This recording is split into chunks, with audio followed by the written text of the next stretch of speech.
Un dispositif de suivi qui se présente bien, avec beaucoup d'espoir, tenant compte déjà des résultats de la conférence d'hier. Un thème important, développement durable et dette soutenable, tenant compte du paradoxe de ce qui se passe en Afrique, qui a impérieusement besoin de financer son développement tout en maîtrisant la viabilité de sa dette. Je le disais tout à l'heure avec le président Jean Hervé, malgré les bons résultats que nous avons constatés au niveau de certains pays comme le Sénégal, la Côte d'Ivoire, plusieurs pays n'arrivent pas à atteindre un seuil viable des objectifs de développement durable. Il faut un financement additionnel de 20% du PIB chaque année d'ici 2030. Toute source de financement se présente aujourd'hui à ces pays-là, qui ont l'impérieuse nécessité de satisfaire la demande sociale. C'est pourquoi la dette a augmenté d'une manière exponentielle. Les causes, nous les connaissons. Une mauvaise politique budgétaire, dépréciation des taux de change, choc négatif des matières premières.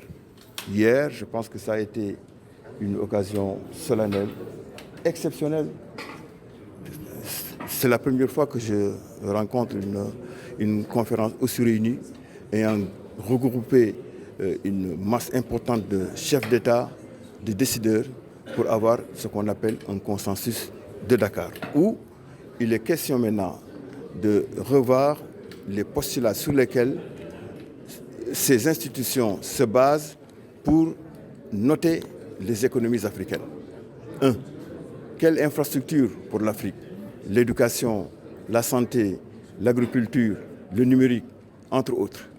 Je pense que c'est un nouveau départ pour l'Afrique et le reste du monde pour pouvoir faire de notre continent une des locomotives du monde. Mais bien sûr que l'Afrique a tous les outils nécessaires.